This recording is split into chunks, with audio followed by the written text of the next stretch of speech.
नमस्कार साथियों, आपका हमारे चैनल स्टडी टाइम में स्वागत है। आज हम पिछले हफ्ते आए हुए सारे करंट अफेयर्स को देखेंगे। यह है वीकली करंट अफेयर्स जिसमें हम 25 से 31 जनवरी के बीच आए हुए सारे करंट अफेयर्स को देखेंगे। जिसमें हमारा पहला क्वेश्चन आ जाता है कि गृह मंत्रालय ने 2021 के पद्म पुरस्कारों का जो है ऐलान कर दिया है। तो इससे रिलेटेड हम कुछ पॉइंट्स को देखेंगे। गृह मंत्रालय ने जो है 119 हस्तियों की एक सूची का ऐलान किया है, जिन्हें इस साल राष्ट्रपति रामनाथ कोविंद द्वारा पद्म पुरस्कारों से सम्मानित किया जाएगा। ये पुरस्कार जो है कला, सामाजिक कार्य, सार्वजनिक मामलों, विज्ञान और इंजीनियरिंग, व्यापार और उद्योग, चिकित्सा, साहित्य और शिक्षा, खेल और नागरिक सेवा सहित विभिन्न विषयों में उत्कृष्ट योगदान के लिए प्रदान किए जाएंगे। दूसरा पॉइंट कि साल 2021 में पुरस्कार पाने वाले विजेताओं में जो है 29 महिलाएं हैं और एक ट्रांसजेंडर भी है। 10 विदेशी एनआरसी ओईसी है, ओसीआई है और 16 का जो है इसमें से निधन भी हो चुका है, जिन्हें मरणोपरांत दिया जाएगा। साल 2021 में किसी को भी भारत रत्न से लिए नहीं चुना गया है। इन सभी विजेताओं को जो है राष्ट्रपति द्वारा मार्च या अप्रैल में राष्ट्रपति भवन में औपचारिक रूप से जो है सम्मानित किया जाएगा, जिसमें पद्म भूषण पुरस्कार में जिनकी सूची बनी है उनमें पहला नाम आ जाता है कृष्णन नायर शांत कुमारी चित्र। ये जो है चित्रकला से संबंधित है, ये केरल से है। दूसरे आ जाते हैं तरुण गोगोई, जिन्हें मरणोपरांत दिया जाएगा, ये है असम के। तीसरे आ जाते हैं चंद्रशेखर कंबरा, जो है कर्नाटक के। चौथे हमारी सुमित्रा महाजन आ जाती हैं, जो लोकसभा स्पीकर रह चुके हैं मध्य प्रदेश के। पांचवा निपेंद्र मिश्रा, उत्तर प्रदेश। छठा रामविलास पासवान, जिन्हें भी मरणोपरांत दिया जाना है, बिहार के। सातवां केशुभाई पटेल, इन्हें भी मरणोपरांत गुजरात के। कल्बे सादिक मरणोपरांत उत्तर प्रदेश के। रजनीकांत देवीदास सराफ महाराष्ट्र के। तरलोचन सिंह हरियाणा। अगला पद्म भूषण पुरस्कार सूची आ जाती है, जिसमें हमारे शिंजो आबे जापान के पूर्व प्रधानमंत्री भी हैं। दूसरे एसपी बालासुब्रमण्यम मरणोपरांत तमिलनाडु के। तीसरे बेले मुनप्पा हेगड़े कर्नाटक के। चौथे नरिंदर सिंह कंपनी मरणोपरांत भी इन्हें दिया जाना है, ये है यूएसए के। हमारे पांचवे आ जाते हैं मौलाना वहीदुद्दीन खान दिल्ली के, बीबीलाल भी दिल्ली के और सातवें सुदर्शन साहू ओडिशा के। अब हम चलते हैं अपने दूसरे क्वेश्चन की ओर। तो भारतीय रेलवे की जो है सबसे लंबी मालगाड़ी, जो कि वासुकी ने एक नया रिकॉर्ड बना दिया है। तो ये क्या रिकॉर्ड बनाई है, तो चलिए देखते हैं। ये छत्तीसगढ़ में दक्षिण पूर्व मध्य रेलवे SECR जोन ने लगभग 3.5 किलोमीटर की एक इकाई के रूप में मालगाड़ियों के 5 रेक को जोड़कर सबसे लंबी मालगाड़ी का सफलतापूर्वक संचालन करके अपने ही पिछले रिकॉर्ड को तोड़ दिया है। वासुकी नामक इस गाड़ी ने भिलाई और कोरबा के रेलवे स्टेशनों के बीच 224 किलोमीटर की दूरी लगभग 7 घंटे में तय की। 5 मालगाड़ियों के लंबे होल रैक के 300 वैगनों से युक्त वासुकी एक पायलट और एक सहायक लोको पायलट और एक गार्ड की मदद से जो है चलाया गया इसे। अगला हमारा तीसरा आ जाता है कि बीएसएफ ने राजस्थान सीमा पर शुरू किया ऑपरेशन सर्द हवा।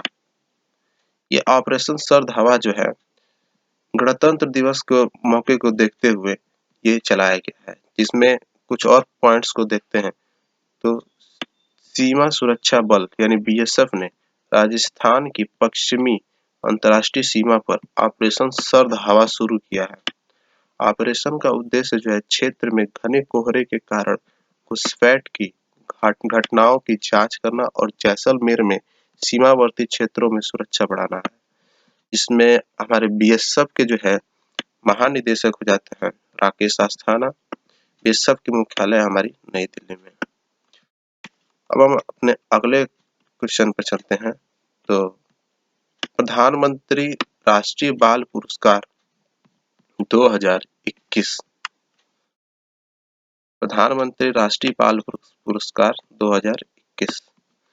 तो इसमें जो है वर्ष 2021 के लिए प्रधानमंत्री राष्ट्रीय बाल पुरस्कार पीएमआरबीपी को 21 राज्यों और केंद्र शासित प्रदेशों के 32 जिलों के 32 बच्चों को जो है प्रदान किया गया है। पीएमआरबीपी अवार्ड जो है भारत सरकार द्वारा नवोन्मेष विद्वानों, खेल, कला और संस्कृति, सामाजिक सेवा और बहादुरी के क्षेत्र में असाधारण क्षमताओं और उत्कृष्ट उपलब्धि वाले बच्चों को जो है दिया जाता है। तो इससे संबंधित 32 पुरस्कारों का जो है वितरण जो है किसमें किसमें किया जाना है, जो है कला और संस्कृति के क्षेत्र में 7 को, नवाचार के क्षेत्र में 9 बच्चों को, शैक्षिक उपलब्धियों के क्षेत्र में 5 बच्चों को और खेल की उपलब्धि में तो 7 को, बहादुरी के क्षेत्र में 3 को और समाज सेवा के क्षेत्र में 1 को दिया जाना है। अब हम अपने अगले क्वेश्चन 5वें नंबर पर चलते हैं। तो यूपी सरकार ने युवाओं के लिए जो है एक ऐप लॉन्च किया है जिसका नाम है उद्यम सारथी ऐप। अगर इसके बारे में देखते हैं तो उत्तर प्रदेश के मुख्यमंत्री योगी आदित्यनाथ ने 24 जनवरी 2021 को राज्य के 71वें स्थापना दिवस के अवसर पर जो है उद्यम सारथी ऐप की जो शुरुआत की। ऐप से जो है युवाओं को राज्य भर में स्वरोजगार और नौकरी उद्योग से जुड़ी हर जानकारी मिल सकेगी। उद्यम सारथी ऐप में राज्य और केंद्र सरकारों सहित विभिन्न विभागों और क्षेत्रों में कहीं भी और किसी भी समय व्यापार के अवसरों के बारे में डेटा की एक विविध श्रेणी शामिल की गई है। इसे one district one product ODOP योजना के तहत जो है लॉन्च किया गया है। उत्तर प्रदेश के जो है हमारे मुख्यमंत्री हो जाते हैं योगी आदित्यनाथ, राज्यपाल आनंदीबेन पटेल। अब हम अपने अगले क्वेश्चन 6ठे नंबर पर चलते हैं। तो हरिद्वार की जो है किशोरी यानी सृष्टि गोस्वामी उत्तराखंड की एक दिवसीय सीएम बनाई गई है और इन्हें सीएम बनाए हैं हमारे त्रिवेंद्र सिंह रावत जो उत्तराखंड के मुख्यमंत्री हैं। ये जो है राष्ट्रीय बाल दिवस के मौके पर यानी 24 जनवरी को जो है इन्हें एक दिन की सीएम बनाया गया है, जिसमें हम कुछ रिलेटेड पॉइंट्स को देखते हैं। तो हरिद्वार की जो है 19 वर्षीय छात्रा सृष्टि गोस्वामी राष्ट्रीय बालिका दिवस पर एक दिन के लिए जो है उत्तराखंड की मुख्यमंत्री बनाई गई। वह बीएससी एग्रीकल्चर की छात्रा है। हरिद्वार के रुड़की में वह दौलतपुर में गांव में रहती है। जो उत्तराखंड के मुख्यमंत्री हमारे रहते हैं त्रिवेंद्र सिंह रावत। राज्यपाल हो जाती हैं बेबी रानी मौर्य। अब हम अपने अगले क्वेश्चन 7वें नंबर पर चलते हैं।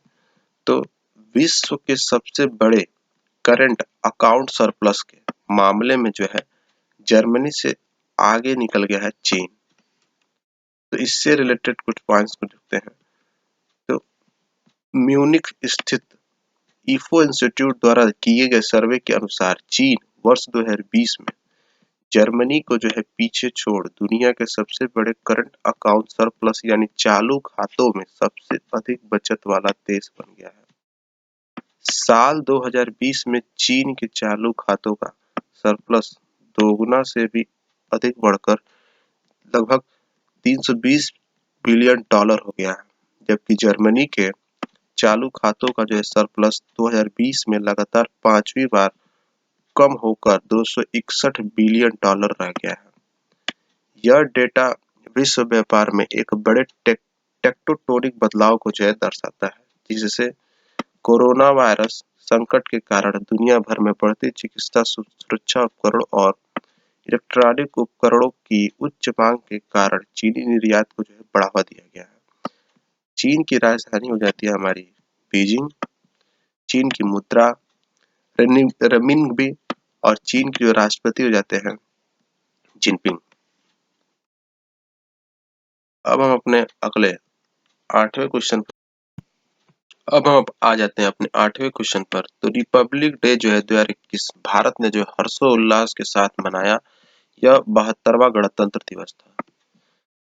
तो इसके बारे में बात करते हैं। तो संविधान लागू होने से पहले के कानून यानी भारत सरकार अधिनियम 1935 यानी गवर्नमेंट ऑफ इंडियन एक्ट 1935 के आधार पर चल रहे थे। एक स्थायी संविधान और अपने स्वयं के शासी निकाय की जरूरत को महसूस करते हुए भारत सरकार ने जो है 28 अगस्त 1947 को एक ड्राफ्ट समिति का गठन किया था। डॉक्टर भीमराव अंबेडकर को जो है मसौदा समिति का जो है अध्यक्ष बनाया गया था। लगभग 3 वर्षों के बाद सभा के 308 सदस्यों के कई परामर्शों और कुछ संशोधनों के बाद आखिरकार 24 जनवरी 1950 को जो है एक संविधान पर हस्ताक्षर किए गए, जो 26 जनवरी जो है 1950 से प्रभाव में आया।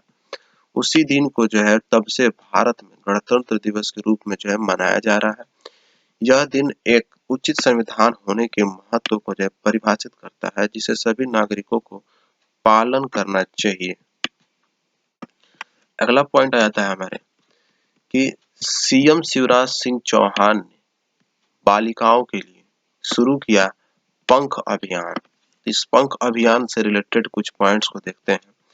तो मध्य प्रदेश में जो मुख्यमंत्री है हमारे शिवराज सिंह चौहान ने राष्ट्रीय बालिका दिवस के अवसर पर 24 जनवरी को जो है एक नई योजना यानी पंख अभियान शुरू की है। इस योजना को बालिकाओं के सशक्तिकरण और विकास के लिए बेटी बचाओ बेटी पढ़ाओ योजना के तहत शुरू किया गया है। सीएम ने लाडली लक्ष्मी योजना के तहत 26,099 लड़कियों के लिए 6.47 करोड़ रुपए की छात्रवृत्ति की भी घोषणा कर दी है। अगर पंख अभियान के पूर्ण रूप को जो देखें तो इसका पूर्ण रूप हो जाता है जो एक वर्षीय कार्यक्रम है। पी का मतलब हो जाता है प्रोटेक्शन यानी सुरक्षा। ए का मतलब हो जाता है अवेयरनेस ऑफ दियर राइट्स यानी अपने अधिकारों के बारे में जागरूकता। एन का मतलब होता है न्यूट्रिशन पोषण। के नॉलेज ज्ञान और एच का हो जाता है हेल्थ स्वास्थ्य। मध्य प्रदेश के जो मुख्यमंत्री हमारे शिवराज सिंह चौहान जी हैं और राज्यपाल जो है आनंदीबेन पटेल है। अगले हम 10वें नंबर पर चलते हैं। तो 143 उपग्रहों को लॉन्च कर स्पेस एक्स ने जो है इसरो का जो रिकॉर्ड तोड़ दिया है। अगर बात करें स्पेस एक्स की तो स्पेस एक्स ने 143 छोटे उपग्रहों की ढुलाई वाले ट्रांसपोर्टर 1 नामक अपने महत्वाकांक्षी राइट शेयर मिशन को जो है सफलतापूर्वक लॉन्च किया और एक ही रॉकेट से जो है कई उपग्रहों को लॉन्च करने का एक नया रिकॉर्ड बनाया।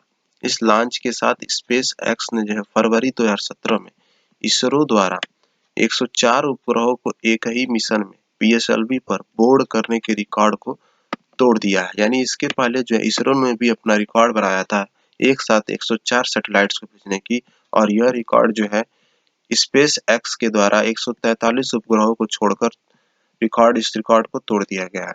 स्पेस एक्स ने मिशन के लिए 2 चरणों वाले फैल्कॉन 9 रॉकेट का इस्तेमाल किया, जो फ्लोरिडा के Cape Canaveral Space Force Station के स्पेस लॉन्च कॉम्प्लेक्स 40 से किया गया था। 143 उपग्रहों में 133 वाणिज्यिक और सरकारी उपग्रह तथा स्पेस एक्स के 10 स्टारलिंक उपग्रह शामिल थे। अगर बात करें स्पेस एक्स के फाउंडर और सीईओ की तो हो जाते हैं एलन मस्क, जो इस समय जो है दुनिया के सबसे अमीर आदमी बन चुके हैं। स्पेस एक्स के अध्यक्ष और सीईओ हो जाते हैं हमारे गिविग्ने शॉर्टवेल। स्पेस एक्स की स्थापना 2002 में हुई थी। स्पेस एक्स का जो मुख्यालय हो जाता है हमारा कैलिफोर्निया संयुक्त राज्य अमेरिका यानी यूनाइटेड स्टेट। अगला हमारा हो जाता है कि आईएमएफ यानी अंतर्राष्ट्रीय मुद्रा कोष ने FY21 में भारत के विकास का जो अनुमान दर माना है 8% तक संशोधित किया है। इससे रिलेटेड पॉइंट्स को देखते हैं तो अंतर्राष्ट्रीय मुद्रा कोष आईएमएफ ने 26 जनवरी 2021 को जारी की गई अपनी नवीनतम विश्व आर्थिक आउटलुक में चालू वित्त वर्ष 2020 से 21 में भारतीय अर्थव्यवस्था के 8% तक संकुचन का अनुमान लगाया है। आईएमएफ को उम्मीद है कि अगले वित्तीय वर्ष यानी अर्थात 21-22 में भारत की जीडीपी में 11.5% तक की वृद्धि होगी। इसके अलावा आईएमएफ ने 2020 में वैश्विक विकास के 3.5% तक संकुचन का अनुमान लगाया है। आईएमएफ के अनुसार 2021 में वैश्विक अर्थव्यवस्था में 5.5% और 2022 में 4.2% की वृद्धि का अनुमान है। अगर बात करें आईएमएफ की मुख्यालय की तो ये हो जाती है वाशिंगटन डीसी, अमेरिका यानी यूएसए में, और आईएमएफ के प्रबंध निदेशक और अध्यक्ष रहते हैं हमारे क्रिस्टलीना जॉर्जिएवा। आईएमएफ के जो मुख्य अर्थशास्त्री हो जाती है हमारी गीता गोपीनाथ। अगला चलते हैं तो डीआरडीओ ने किया आकाश एनजी मिसाइल का सफल परीक्षण। इससे रिलेटेड कुछ पॉइंट्स देख लेते हैं। तो रक्षा अनुसंधान और विकास संगठन डीआरडीओ ने ओडिशा के तट से इंटीग्रेटेड टेस्ट रेंज से आकाश एनजी यानी न्यू जनरेशन मिसाइल का सफल प्रक्षेपण किया। आकाश एनजी एक नई पीढ़ी का सरफेस टू एयर मिसाइल है जिसका उपयोग भारतीय वायुसेना द्वारा उच्च पैंतरेबाजी वाले हवाई खतरों को रोकने के उद्देश्य से किया जाता है। ट्राजेक्टरी के दौरान उच्च युद्धाभ्यास करके सभी परीक्षण उद्देश्यों को जो है पूरा किया गया। अगला हमारा आ जाता है कि 51वें भारतीय अंतर्राष्ट्रीय फिल्म महोत्सव का जो है समापन हुआ है। तो भारतीय अंतर्राष्ट्रीय फिल्म महोत्सव यानी IFFI का 51वां संस्करण 16 जनवरी से 24 जनवरी तक गोवा के पणजी के पास श्यामा प्रसाद स्टेडियम में आयोजित किया गया था। कोविड-19 महामारी के कारण विभिन्न श्रेणियों में जो है 224 फिल्मों में से 50 फिल्मों की भौतिक और वर्चुअल स्क्रीनिंग की गई थी। इस बार के कंट्री ऑफ फोकस थी हमारी बांग्लादेश। कंट्री ऑफ फोकस को जो है बांग्लादेश को चुना गया था और बांग्लादेश की 4 फिल्मों यानी कंट्री ऑफ फोकस खंड में शामिल किया गया था, जिसमें अगर हम बात करें IFFI के पुरस्कार के विजेताओं की सूची की तो सर्वश्रेष्ठ फिल्म के लिए गोल्डन पीकॉक अवार्ड जाता है इनटू द डार्कनेस को। सर्वश्रेष्ठ अभिनेता के लिए सिल्वर पीकॉक अवार्ड जो जाता है तिजू चुआन लियू द साइलेंट फॉरेस्ट के लिए।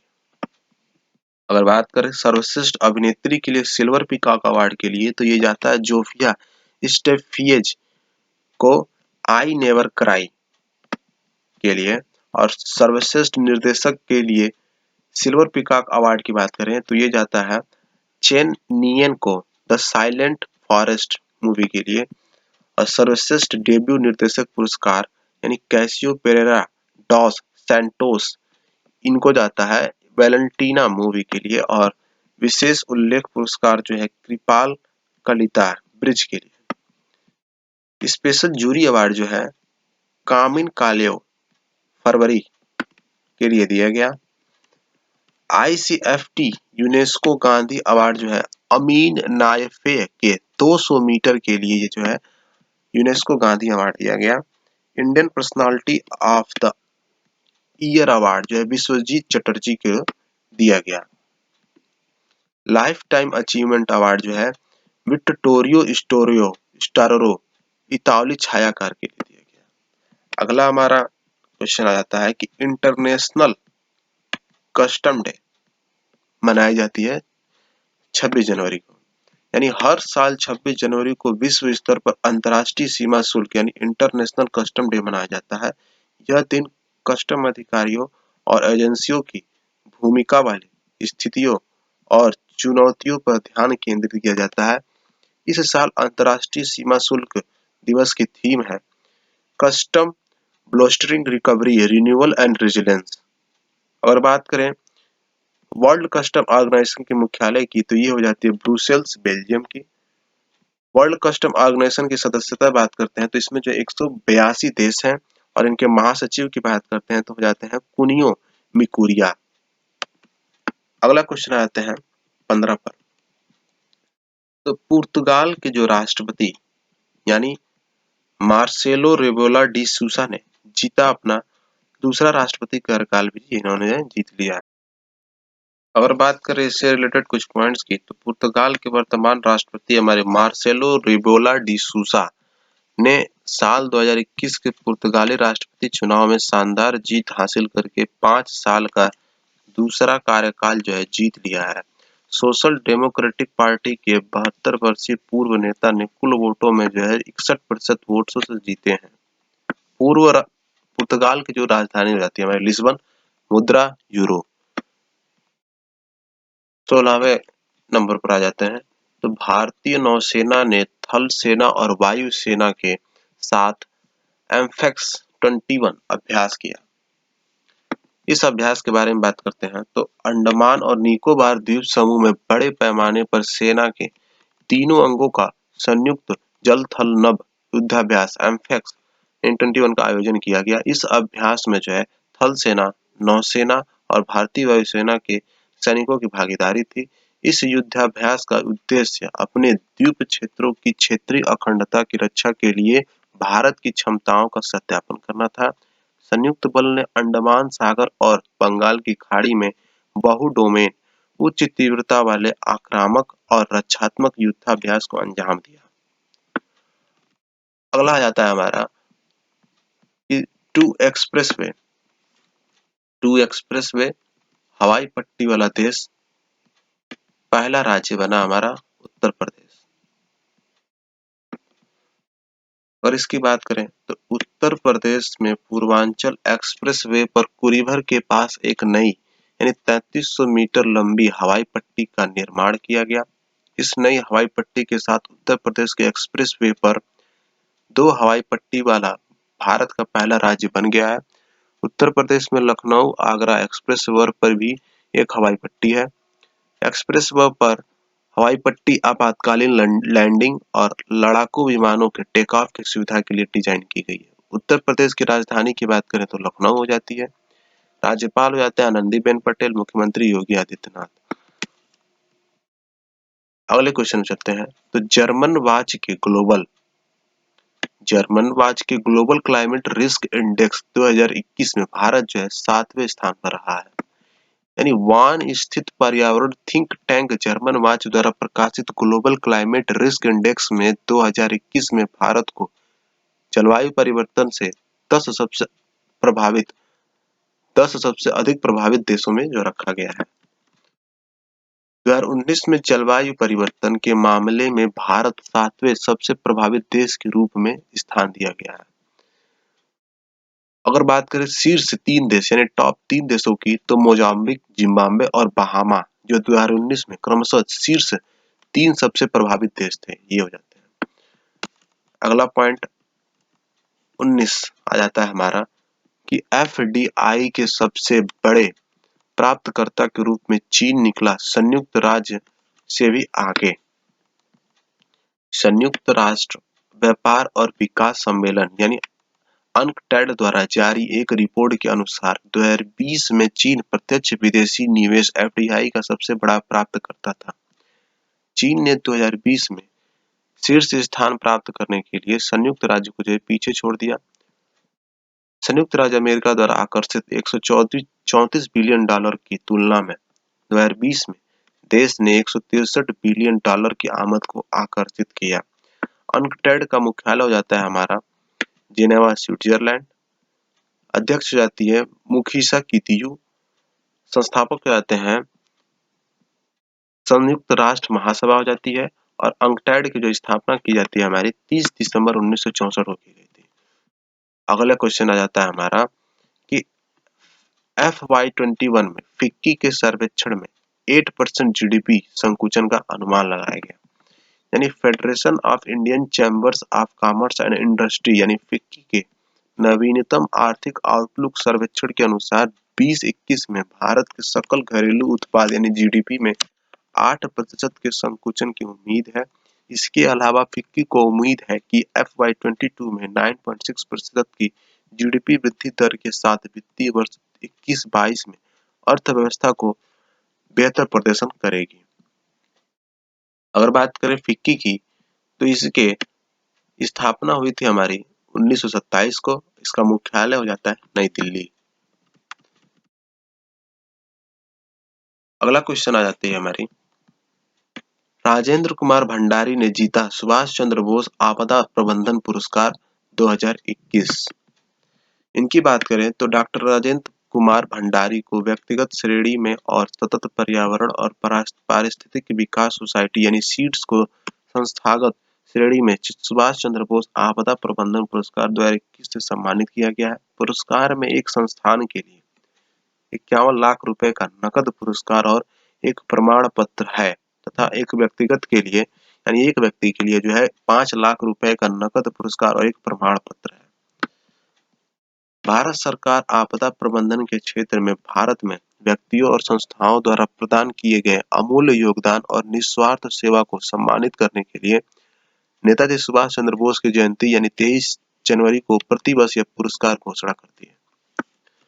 अगला क्वेश्चन आ जाता है हमारा कि टीसीएस बना विश्व का तीसरा most valuable IT service brand, यानी टीसीएस यानी टाटा कंसल्टेंसी सर्विसेज यानी ब्रांड फाइनेंस की एक रिपोर्ट के अनुसार टाटा कंसल्टेंसी सर्विसेज को एक्सेंचर और आईबीएम के बाद वैश्विक स्तर पर तीसरे सबसे वैल्यूएबल आईटी सेवा ब्रांड का स्थान मिला है। तीसरे स्थान पर काबिज टीसीएस तेजी से आईबीएम के साथ अंतर को कम कर रही है, जो 11% ब्रांड वैल्यू बढ़कर 15 बिलियन अमेरिकी डॉलर के बराबर है।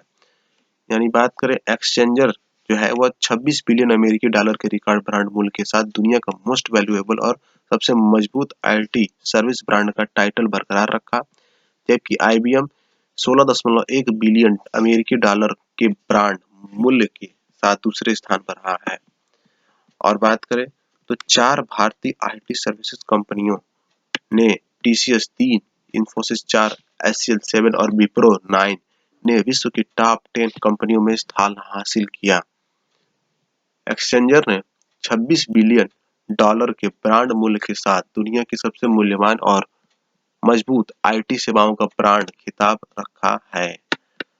अगर बात करें टीसीएस की तो इसके सीईओ हो जाते हैं राजेश गोपीनाथन। स्थापना इसकी 1 अप्रैल 1968। मुख्यालय इसकी हो जाती है मुंबई, महाराष्ट्र। अगला आ जाता है हमारा कि काजा क्लास बनी एस्टोनिया की पहली महिला प्रधानमंत्री। तो काजा क्लास सुधार पार्टी नेता एस्टोनिया की पहली महिला प्रधानमंत्री बनेंगी। एस्टोनिया की राजधानी हो जाती है हमारी तालिन्न और एस्टोनिया की मुद्रा यूरो। अगला क्वेश्चन आता है हमारा, भारत ने आईईए के साथ रणनीतिक साझेदारी के समझौते पर किए हस्ताक्षर। भारत ने 27 जनवरी 2021 को विश्व की प्रमुख ऊर्जा पर्यवेक्षक अंतर्राष्ट्रीय ऊर्जा एजेंसी आईईए के साथ एक रणनीतिक साझेदारी समझौता किया है। समझौता ज्ञापन का उद्देश्य वैश्विक ऊर्जा सुरक्षा, स्थिरता और सततता में सहयोग को मजबूत करने के साथ साथ आईईए सदस्यों और भारत सरकार के बीच आपसी विश्वास और सहयोग को मजबूत करना है। अगर बात करें ऊर्जा सचिव संजीव नंदन सहाय और आईईए के कार्यकारी निदेशक फतेह बिरोल के बीच समझौता ज्ञापन एमओयू पर हस्ताक्षर किए गए। यह समझौता भारत को जो है आईईए की पूर्ण सदस्यता हासिल करने में मदद करेगा। अगर बात करें अंतर्राष्ट्रीय ऊर्जा एजेंसी का जो मुख्यालय हो जाता है हमारा यानी आईईए का मुख्यालय हो जाता है पेरिस, फ्रांस। इसके सदस्य देश हैं 30 और इसकी स्थापना की जाती है हमारी नवंबर 1974 में हुई थी।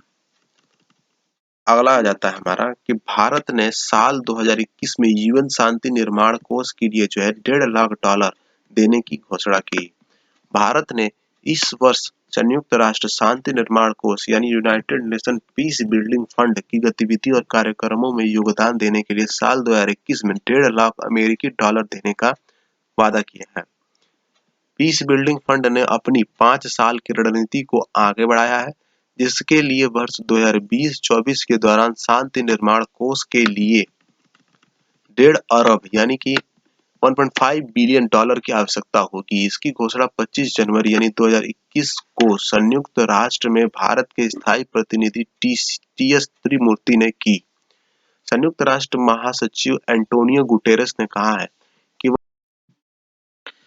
ने कहा है कि वह उन देशों के प्रति आभारी है जिन्होंने संयुक्त राष्ट्र के शांति स्थापना कोष के माध्यम से संयुक्त राष्ट्र की शांति और संघर्ष निवारण की दिशा में 439 मिलियन डॉलर से अधिक की सहायता प्रदान की है। अगला हमारा आता है कि धनलक्ष्मी बैंक बोर्ड ने जो जेके सिवन को एमडी और सीईओ के रूप में नियुक्त को मंजूरी दी है। धनलक्ष्मी बैंक का मुख्यालय हो जाता है त्रिशूर, केरल। इसकी स्थापना हो जाती है 1927 में। अगला क्वेश्चन आ जाता है हमारा, महाराष्ट्र ने पुणे की यरवदा जेल से जेल पर्यटन पहल शुरू की है। महाराष्ट्र के कारागार विभाग ने अपनी जेल पर्यटन पहल की शुरुआत पुणे में 150 वर्षीय यरवदा केंद्रीय कारागार से की। यह पहल छात्रों को ऐतिहासिक अनुभवों के बारे में जानने में मदद करने के लिए शुरू की गई है। यरवदा जेल के बारे में देखें तो यरवदा जेल जो है 150 साल पुरानी है, जहां महात्मा गांधी, लोकमान्य तिलक सहित कई अन्य स्वतंत्रता सेनानियों को कैद किया गया था। पुणे संधि पर इस परिसर के भीतर हस्ताक्षर किए गए थे। आगंतुकों को फांसी यार्ड भी देखने को मिलेगा, जहां मौत की सजा दी जाती है। यह वह स्थान है जहां 1899 में पुणे डब्ल्यू.सी. रैंड के ब्रिटिश प्लेग कमिश्नर की हत्या के लिए चापेकर बंधुओं को फांसी दी गई थी। फांसी यार्ड में जो है अंतिम फांसी नवंबर 2012 को 26/11 हमले के दोषी अजमल कसाब की हुई थी, जिसे जेल परिसर के अंदर दफनाया गया था। महाराष्ट्र के मुख्यमंत्री हो जाते हैं हमारे उद्धव ठाकरे, राज्यपाल भगत सिंह कोश्यारी।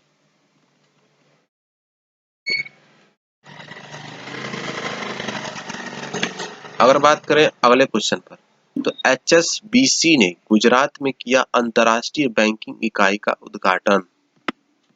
यानी वैश्विक वित्तीय सेवाओं के प्रमुख एचएसबीसी ने गुजरात में गांधीनगर शहर के पास गिफ्ट सिटी में अंतर्राष्ट्रीय बैंकिंग इकाई आईबीयू शाखा का उद्घाटन किया है। एचएसबीसी भारत की गिफ्ट सिटी में एक शाखा स्थापित करने वाले सबसे पहले वैश्विक वित्तीय संस्थानों में से एक है और नए स्थापित अंतर्राष्ट्रीय वित्तीय सेवा केंद्रीय प्राधिकरण यानी आईएफएससीए से लाइसेंस प्राप्त करने वाला पहला बैंक था। Gujarat international finance tech city gift city में एचएसबीसी की आईबीयू शाखा 27 जनवरी से जो है प्रभावी होगी। एचएसबीसी बैंक इंडिया के जो सीईओ हो जाते हैं हमारे सुरेंद्र रोसा, और इसकी जो मुख्यालय हो जाती है हमारी मुंबई, महाराष्ट्र। अगले क्वेश्चन पर आते हैं 29। तो केंद्रीय मंत्री निर्मला सीतारमन ने खोला नेकलेट चेन्नई बेंच यानी एनसीएलटी। केंद्रीय वित्त और कारपोरेट मामलों के मंत्री निर्मला सीतारमन जो है national company law appellate tribunal यानी नेकलेट की चेन्नई पीठ का वर्चुअल उद्घाटन किया है। नई दिल्ली में प्रिंसिपल बेंच के बाद यह देश की दूसरी नेकलेट बेंच होगी। बात करें इसके नेकलेट बेंच की, तो इसमें न्यायमूर्ति बंसीलाल भट्ट कार्यवाहक इसके अध्यक्ष रहते हैं नेकलेट के। राजेश वर्मा सचिव हो जाते हैं कारपोरेट मामलों के मंत्रालय के, और जस्टिस वेणुगोपाल एम न्यायिक सदस्य और नेकलेट चेन्नई बेंच के तकनीकी सदस्य हमारे हो जाते हैं बलविंदर सिंह, ये भी उपस्थित थे उस समय। अगले क्वेश्चन पर आते हैं 30 पर। तो भारत और मोहन बागान के पूर्व जो गोलकीपर हमारे प्रशांत डोरा का निधन हो चुका है। पूर्व भारतीय राष्ट्रीय फुटबॉल टीम के गोलकीपर यानी प्रशांत डोरा का निधन हो गया है। उन्होंने घरेलू फुटबॉल में Tollygunge Agragami, Calcutta port trust, Mohammedan sporting Mohun Bagan और ईस्ट बंगाल का प्रतिनिधित्व किया था। 1997 से 98 और 99 में जब बंगाल ने back to back Santosh trophy खिताब जीता, तब उन्हें भी बेस्ट गोलकीपर के रूप में यह चयन किया गया था। राष्ट्रीय स्तर पर डोरा ने एसएएफएफ यानी सैफ कप और सैफ गेम्स जैसी प्रतियोगिताओं में 5 प्रदर्शन किए। अगला आता है हमारा कि मेघालय ने जीता बेस्ट इलेक्टोरल प्रैक्टिस 2020 के लिए राष्ट्रीय पुरस्कार। मुख्य निर्वाचन अधिकारी कार्यालय मेघालय को राष्ट्रीय सर्वश्रेष्ठ चुनावी आचरण यानी पुरस्कार 2020 में भारतीय निर्वाचन आयोग यानी ईसीआई द्वारा चुनाव में सूचना प्रौद्योगिकी अनुप्रयोगों के लिए एक विशेष पुरस्कार के लिए चुना गया था। राष्ट्रपति रामनाथ कोविंद ने नई दिल्ली में आयोजित राष्ट्रीय मतदाता दिवस पुरस्कार समारोह में मेघालय के सीईओ एफ.आर. खारगोंकर को वर्चुअली पुरस्कार प्रदान किया गया। मेघालय की राजधानी हो जाती है शिलांग, राज्यपाल हो जाते हैं सत्यपाल मलिक और मुख्यमंत्री हो जाते हैं कॉनराड संगमा। अगला क्वेश्चन आ जाता है हमारा कि चुनाव आयोग ने डिजिटल वोटर आईडी कार्ड यानी ई इपिक शुरू किया। चुनाव आयोग ने मतदाताओं के फोटो पहचान पत्र यानी ई इपिक का इलेक्ट्रॉनिक संस्करण शुरू किया, जिससे मोबाइल फोन और व्यक्तिगत कंप्यूटर पर संग्रहित और डाउनलोड किया जा सकता है। भौतिक कार्ड को प्रिंट करने और मतदाताओं तक पहुंचने में समय लगता है। ऐसे में इस नई शुरुआत की मदद से दस्तावेज को तेजी से और आसानी से पहुंचाने का विचार है। ई-इपिक के बारे में देखें तो ई-इपिक एक सुरक्षित पोर्टेबल डॉक्यूमेंट फॉर्मेट पीडीएफ संस्करण है, जिसे मोबाइल पर डाउनलोड कर या कंप्यूटर पर सेल्फ प्रिंटेबल रूप में रखा जा सकता है। मतदाता कार्ड को अपने मोबाइल पर संग्रहित जो है कर सकता है। इसे डिजी लॉकर पर पीडीएफ के रूप में अपलोड कर सकता है। डिजी लॉकर एक ऐप होती है जो भारत सरकार की है, जिसमें हम अपने इंपॉर्टेंट डॉक्यूमेंट्स को जो है पीडीएफ फॉर्म में रख सकते हैं। ई इलेक्टर फोटो पहचान पत्र पर निर्वाचक फोटो पहचान पत्र एक गैर संपादन योग्य डिजिटल संस्करण है और इसे डिजिटल लॉकर जैसे सुविधाओं में सेव किया जा सकता है। साथ ही पीडीएफ प्रारूप में मुद्रित भी किया जा सकता है। बात करें ईसीआई यानी भारत के मुख्य चुनाव आयुक्त रहते हैं सुनील अरोड़ा। इसका गठन हुआ था हमारा 25 जनवरी 1950 और मुख्य आयुक्त चुनाव आयुक्त रहते हैं। इसका मुख्यालय हमारा नई दिल्ली। तो बात करें 25 जनवरी की, तो 25 जनवरी को जो है हमारा राष्ट्रीय मतदाता दिवस मनाया जाता है। अगला आता है 33 भारतीय राष्ट्रीय पर्यटन दिवस 25 जनवरी को मनाई जाती है। भारत सरकार ने देश की अर्थव्यवस्था के लिए पर्यटन के महत्व के बारे में जागरूकता बढ़ाने के लिए 25 जनवरी को जो है राष्ट्रीय पर्यटन दिवस के रूप में मनाया जाता है। यह दिन पर्यटन और इससे सामाजिक, राजनीतिक, वित्तीय और सांस्कृतिक मूल्य के महत्व पर वैश्विक समुदाय के बीच जागरूकता पैदा करने के लिए मनाया जाता है। भारत पर्यटन के कई रूप जैसे सांस्कृतिक, प्रकृति विरासत, शैक्षिक, व्यवसाय, खेल, ग्रामीण, चिकित्सा, क्रूज और व्यापार पर्यटन प्रदान करता है। पर्यटन को बढ़ावा देने और विकास के लिए राष्ट्रीय नीतियों के निर्माण के लिए पर्यटन मंत्रालय भारत में नोडल एजेंसी है। यह केंद्रीय राज्य एजेंसी और सार्वजनिक क्षेत्र में के साथ ही समन्वय करता है। अगला नंबर आता है हमारा कि राष्ट्रीय मतदाता दिवस मनाई जाती है हर साल 25 जनवरी को। भारत अधिक युवा मतदाताओं को राजनीतिक प्रक्रिया में भाग लेने के लिए प्रोत्साहित करने के लिए प्रतिवर्ष 25 जनवरी को राष्ट्रीय मतदाता दिवस मनाता है। 2021 को जो है 11वां राष्ट्रीय मतदाता दिवस मनाया जा रहा है। एनवीडी 2021 का विषय है कि making our voters empowered, vigilant, self and inform, अर्थात मतदाताओं को सशक्त, सतर्क, सुरक्षित और जानकार बनाना। भारतीय निर्वाचन आयोग के स्थापना दिवस अर्थात 25 जनवरी 1950 को मनाने के लिए 2011 से प्रतिवर्ष 25 जनवरी देश भर में राष्ट्रीय मतदाता दिवस मनाया जाता है। बात करें इसके प्रथम मुख्य चुनाव आयुक्त की, तो हो जाते हैं सुकुमार सेन और जो है सुनील अरोड़ा वर्तमान 23वें मुख्य चुनाव आयुक्त हैं। अगला नंबर आता है हमारा जाने माने अमेरिकी टॉक शो होस्ट यानी लैरी किंग का जो है निधन हो चुका है। प्रतिष्ठित अमेरिकी रेडियो और टेलीविजन होस्ट और पेड प्रवक्ता लैरी किंग का जो है निधन हो चुका है। वह 1978 में द लैरी किंग शो के रेडियो होस्ट से प्रसिद्धि हुए और फिर 1985 से 2010 तक लगभग 25 वर्षों तक CNN पर लैरी किंग लाइव शो को होस्ट किया। अगला क्वेश्चन आता है हमारा कि गणतंत्र दिवस परेड में उत्तर प्रदेश की राम मंदिर की झांकी ने जीता पहला पुरस्कार। गणतंत्र दिवस 2021 की परेड में प्रदर्शित की गई उत्तर प्रदेश के राम मंदिर की जो झांकी को सभी झांकियों में पहला पुरस्कार मिला। उत्तर प्रदेश की झांकी का जो विषय है हमारा अयोध्या उत्तर प्रदेश की सांस्कृतिक विरासत पर था। प्राचीन पवित्र शहर अयोध्या की सांस्कृतिक विरासत राम मंदिर की प्रतिकृति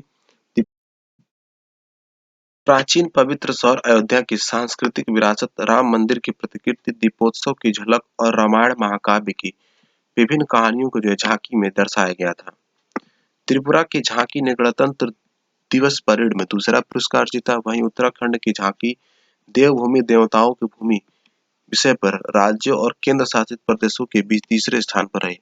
केंद्रीय लोक निर्माण विभाग यानी सेंट्रल पब्लिक वर्क्स डिपार्टमेंट की झांकी अमर जवान विषय पर आधारित सशस्त्र बलों के शहीद हुए नायकों को श्रद्धांजलि देने के लिए विशेष पुरस्कार से सम्मानित की गई। भारत की जो है वैक्सीन मैत्री पहल की शुरू हो चुकी है। वैक्सीन मैत्री पहल भारत द्वारा पड़ोसी देशों को कोविड-19 टीके प्रदान करने की पहल है। हाल ही में श्रीलंका और बहरीन ने पहल के तहत भारत से कोविड-19 टीके प्राप्त किए हैं। भारत द्वारा पड़ोसी देशों को कोविड-19 टीके प्रदान करने के लिए वैक्सीन मैत्री पहल यानी 20 जनवरी को शुरू की गई थी। श्रीलंका को वैक्सीन मैत्री पहल के एक भाग के रूप में 25 लाख कोविड-19 टीके मिले हैं। वैक्सीन की खेप बहरीन में भी भेजी गई और देश को पहल के तहत 10,800 टीके मिलेंगे। भारत ने पहल के तहत श्रीलंका और बहरीन से पहले पड़ोस के 7 देशों को 5 मिलियन से अधिक खुराक दी है। 7 देश हैं जिसमें मालदीव को 1 लाख टीके, भूटान को 1.5 लाख टीके, नेपाल को 1 मिलियन टीके, बांग्लादेश को 2 मिलियन टीके, म्यांमार 1.5 मिलियन टीके और मॉरिशस 1 लाख टीके और सेल्सियस 50,000 टीके दिए जाने हैं। बात करें कोविडशील्ड की वाणिज्यिक आपूर्ति मोरक्को, ब्राजील प्रत्येक 2 मिलियन खुराक और बांग्लादेश 5 मिलियन खुराक को भी भेजी गई है। अगला आता है हमारा 38। इटली के जो प्रधानमंत्री जुसेफी कोंते ने दिया इस्तीफा। इन्होंने जो है अपने प्रधानमंत्री पद से इस्तीफा दे दिया है। इटली के जो प्रधानमंत्री जुसेफी कोंते ने अपना सीनेट बहुमत खोने के बाद इस्तीफा देकर महामारी और मंदी से जूझ रहे देश को राजनीतिक अनिश्चितता में छोड़ दिया है। उन्होंने इतालवी राजनीतिक संकटों के अंतिम मध्यस्थ राष्ट्रपति यानी सर्जियो मटारेला को अपना इस्तीफा सौंप दिया, जिन्होंने उन्हें केयर टेकर के तौर पर आगे के कदमों पर चर्चा करने के लिए आमंत्रित किया। इटली पहला यूरोपीय देश था जिसने कोविड-19 महामारी की पूरी ताकत का जो है सामना किया था और तब से बुरी तरह से पीड़ित है। अर्थव्यवस्था मंदी की चपेट में आ गई और रोजाना 400 लोगों की मौत हो रही है। देश के कुछ हिस्से आंशिक लॉकडाउन के तहत टीकाकरण कार्यक्रम धीमा हो गया है और यूरोपीय संघ के रिकवरी फंडों में अरबों यूरो खर्च करने की योजना पर सहमति बन रही है। इटली के राष्ट्रपति हो जाते हैं हमारे सर्जियो मटारेला। इटली की राजधानी रोम, इटली की मुद्रा यूरो। अगला क्वेश्चन आता है हमारा भारतीय एक्सा जनरल इंश्योरेंस ने किसानों के लिए लॉन्च की कृषि सखा ऐप। भारतीय एक्सा जनरल इंश्योरेंस ने भारतीय किसानों के लिए वन स्टॉप शॉप कृषि सखा ऐप लॉन्च किया, जो उन्हें अपनी दैनिक खेती की जरूरतों को पूरा करने के लिए प्रासंगिक जानकारी प्रदान करता है। यह किसानों को सर्वोत्तम कृषि पद्धति को अपनाने और उनकी उत्पादकता बढ़ाने के लिए मार्गदर्शन भी प्रदान करता है। इस ऐप के माध्यम से किसानों को फसल बीमा से संबंधित जानकारी के लिए प्रधानमंत्री फसल बीमा योजना पीएमएफबीवाई पोर्टल तक पहुंच भी प्राप्त होगी। अगर बात करें हम इसकी भारतीय एक्सा जनरल इंश्योरेंस की स्थापना हो जाती है 2008। भारतीय एक्सा जनरल इंश्योरेंस का मुख्यालय होता है मुंबई, महाराष्ट्र। इसके एमडी और सीईओ हो जाते हैं संजीव श्रीनिवासन।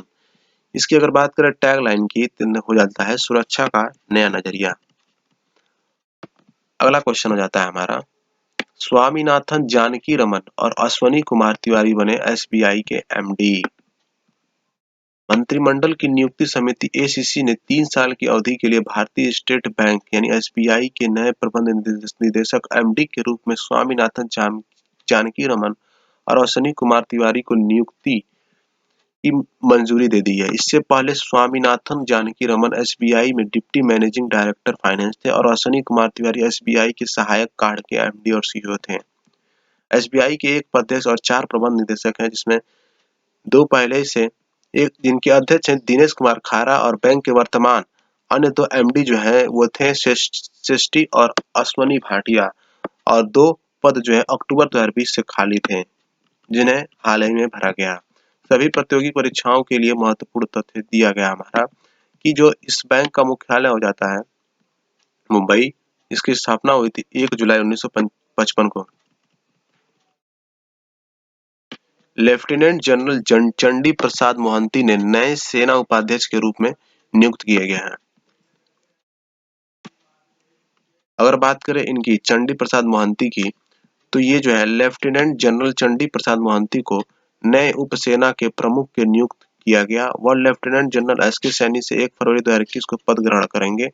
31 जनवरी 2021 को जो है सेना निवृत्त हो रहे हैं। बात करें 28वें सेना अध्यक्ष हो जाते हैं हमारे जनरल मनोज मुकुंद नरवणे। भारतीय सेना का आदर्श विभाग स्वयं से पहले सेवा। भारतीय सेना का मुख्यालय होता है नई दिल्ली। अगला पॉइंट आता है हमारा कि लोवी इंस्टीट्यूट के कोविड-19 रिस्पांस इंडेक्स में 98 देशों में से भारत जो है 86वें स्थान पर रहा है। तो ये जो है ऑस्ट्रेलिया स्थित लोवी इंस्टीट्यूट द्वारा जारी किए गए कोरोना वायरस प्रदर्शन सूचकांक में 98 देशों में से भारत को जो है 86वें स्थान पर रखा गया है। इसमें जो है चीन को जो है इस डेटा से बाहर रखा गया है। अगला आ जाता है हमारा भ्रष्टाचार धारणा सूचकांक 2020 में भारत का जो है 86वां स्थान रहा है। और बात करें तो सोमालिया और दक्षिणी सूडान 12 स्कोर के साथ 179वें स्थान पर सबसे निचले स्थान पर रहे हैं। न्यूजीलैंड डेनमार्क ने संयुक्त रूप से 88 के स्कोर के साथ पहला स्थान हासिल किया हुआ है। बात करें इसके मुख्यालय की तो बर्लिन जर्मनी। अध्यक्ष रहते हैं डेलिया फेरेरा रूबियो। इसकी स्थापना 4 मई 1933। अगला क्वेश्चन आता है हमारा कि रिलायंस जियो विश्व स्तर पर 5वां सबसे मजबूत ब्रांड बन चुका है। तो इसकी बात करें तो अरबपति मुकेश अंबानी के ब्रांड 4 वर्षीय टेलीकॉम वेंचर रिलायंस जियो को फेरारी और कोका कोला की पसंद के बाद वैश्विक रूप से 5वें सबसे मजबूत ब्रांड का दर्जा दिया गया है। रैंकिंग के अनुसार रिलायंस जियो दुनिया में 5वें सबसे मजबूत ब्रांड के रूप में उभरा है, जिसने स्कोर किया है 100 में से 91.7। और टॉप पर कौन है तो वी चैट सबसे ऊपर है। अगला आ जाता है हमारा पीएम मोदी ने 35वीं प्रगति बैठक की अध्यक्षता की। इसमें कुल 9 परियोजनाओं में से 3 परियोजना यानी रेल मंत्रालय, 3 सड़क परिवहन और राजमार्ग मंत्रालय और एक परियोजना उद्योग और आंतरिक व्यापार, ऊर्जा मंत्रालय और विदेश मंत्रालय के संवर्धन की विभाग है।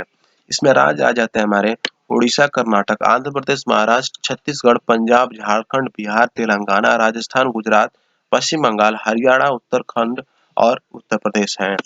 बात करें अगले क्वेश्चन की तो केरल के कोझिकोड में जो है भारत का पहला जेंडर पार्क स्थापित किया गया। यह पार्क जो है लगभग इसकी लागत आई है 300 करोड़ रुपए। ठीक है, इसको लॉन्च करने के लिए पूरी तरह तैयार कर दिया गया है। पार्क जेंडर इक्वलिटी पर अंतर्राष्ट्रीय सम्मेलन के दूसरे संस्करण के अवसर पर कार्यात्मक हो जाएगा। बात करें केरल के जो सीएम की तो ये हो जाते हैं पिनाराई विजयन और राज्यपाल की बात करें तो ये हो जाते हैं आरिफ मोहम्मद खान। अगला क्वेश्चन आ जाता है हमारा भारत में आयोजित की गई Japan Bharat Japan act east का फोरम की 5वीं संयुक्त बैठक की गई है। इसकी अगर बात करें तो Bharat Japan act east forum की 5वीं संयुक्त बैठक नई दिल्ली में आयोजित की गई थी। बैठक की अध्यक्षता विदेश सचिव हर्षवर्धन श्रृंगला और भारत में जापान के राजदूत सुजुकी तासोशी ने की। अगर इसकी बात करें एईएफ की स्थापना 2017 में भारत के एक्ट ईस्ट पॉलिसी और free and open Indo Pacific यानी मुक्त इंडो पैसिफिक के जापान दृष्टिकोण दृष्टि के तहत उत्तर पूर्वी क्षेत्र में भारत जापान सहयोग के लिए एक मंच प्रदान करने के लिए की गई थी। आते हैं अगले क्वेश्चन पर केंद्र ने startup India seed fund scheme को जो है मंजूरी दे दी है। अब केंद्र ने जो है 945 करोड़ रुपए की स्टार्टअप इंडिया सीड फंड को मंजूरी दे दी है, जिसका उद्देश्य product trial, market entry, proof of concept, prototype development और व्यवसायीकरण के लिए स्टार्टअप को वित्तीय सहायता प्रदान करना है। यह 1 अप्रैल 2025 से संचालित हो जाएगी। जिसे इनक्यूबेटर के माध्यम से वितरित किया जाएगा। बात करते हैं अगले क्वेश्चन की। तो प्रकाश जावड़ेकर ने 2021 को भारत फ्रांस पर्यावरण वर्ष के रूप में लॉन्च किया। इससे रिलेटेड पॉइंट्स देखते हैं। तो केंद्रीय पर्यावरण, वन एवं जलवायु मंत्री प्रकाश जावड़ेकर और फ्रांस की इकोलॉजिकल ट्रांजिशन मंत्री सुश्री बारबरा पोम्पली ने नई दिल्ली में भारत फ्रांस पर्यावरण वर्ष को लॉन्च किया। इसका उद्देश्य यह है कि समुद्री जो कछुए हैं उनको संरक्षण करना। और फ्रांस की राजधानी की बात करें तो पेरिस, राष्ट्रपति इमैनुअल मैक्रोन, प्रधानमंत्री जीन कैस्टेक्स और मुद्रा जाति यूरो। ताजमहल से प्रेरित होकर माइक्रोसॉफ्ट ने अपना नया इंजीनियरिंग हब लॉन्च कर दिया है। इसका उद्देश्य यह है कि अपने ऑफिस को जो है इस ताजमहल की डिजाइनों के रूप में अपने ऑफिसों को डिजाइन करना। नई सुविधा ड्राइविंग, इंजीनियरिंग और नवाचार के लिए एक प्रमुख केंद्र के रूप में काम करेगी। केंद्र भारत के विश्व स्तरीय इंजीनियरिंग प्रतिभा को टैप करने और वैश्विक प्रभाव के समाधान के लिए माइक्रोसॉफ्ट की प्रतिबद्धता का अपना निर्माण करेगी। बात करें माइक्रोसॉफ्ट की, यह जो है एनसीआर कार्यक्षेत्र की वास्तुकला ताजमहल से प्रेरित है, जो दुनिया के 7 अजूबों में से एक है। बात करें इसकी माइक्रोसॉफ्ट के सीईओ की, तो ये होते हैं सत्य नडेला। मुख्यालय है रेडमंड, वाशिंगटन में, यूएसए में। अगला आता है हमारा सिटी कॉलेज के शैक्षणिक उपग्रह लॉन्च करेगा आईएसआर। इसरो के जो अध्यक्ष हैं सिवन को कोयम्बटूर में Shri Shakti institute of engineering and technology ground station का उद्घाटन करने की संभावना है। बात कर बात करें इसरो के अध्यक्ष की, तो हो जाते हैं के सिवन। मुख्यालय बेंगलुरु, कर्नाटक। इसरो की स्थापना 15 अगस्त 1969 में की गई थी। भारत एशिया प्रशांत व्यक्तिगत स्वास्थ्य सूचकांक में जो है 10वें स्थान पर रहा है। व्यक्तिगत स्वास्थ्य सेवा की प्रगति को मापने के लिए लॉन्च किए गए स्वास्थ्य सूचकांक में 11 एशियाई प्रशांत देशों में से भारत जो है 10वें स्थान पर रहा। सिंगापुर प्रथम, ताइवान दूसरा, जापान तीसरा, ऑस्ट्रेलिया चौथा ने भी समग्रता में अच्छा प्रदर्शन किया। बात करें अगले, यानी 73वां शहीद दिवस हमारा मनाया जाता है 30 जनवरी को हर साल। हर साल 30 जनवरी को महात्मा गांधी की स्मृति में शहीद दिवस यानी मार्टिर्स डे मनाया जाता है, जिनकी 1948 में नाथूराम गोडसे द्वारा बिड़ला हाउस में हत्या कर दी गई थी। तो इसके अलावा ध्यान देने वाली बात यह भी है कि 23 मार्च को जो है भगत सिंह, शिवराम राजगुरु और सुखदेव थापर के सम्मान में भारत में शहीद दिवस मनाया जाता है, जिन्हें 1931 में इसी दिन फांसी लगाई गई थी। अगला बात करें तो ऑस्कर विजेता हमारे हो जाते हैं। ऑस्कर विजेता जो है अभिनेत्री क्लारिस लीचमैन का जो है निधन हो चुका है। ऑस्कर विजेता अभिनेत्री जो है क्लारिस लीचमैन का जो है निधन हो गया है। दिवंगत स्टार को हॉलीवुड के सबसे विपुल कलाकारों में से एक रूप में जाना जाता था, जिन्होंने अकादमी पुरस्कार, गोल्डन ग्लोब और 8 प्राइम टाइम एमी अवार्ड भी जीती थी। बात करें तो ये जो है लीचमैन ने पीटर बोगदानोविच के द लास्ट पिक्चर शो में एक छोटे शहर की गृहिणी के रूप में एक अलग चरित्र के लिए सहायक अभिनेत्री ऑस्कर जीता। बात करें अगले क्वेश्चन की, तो एयरटेल ने जो है हैदराबाद में 5G रेडी नेटवर्क की घोषणा कर दी है। यह एयरटेल,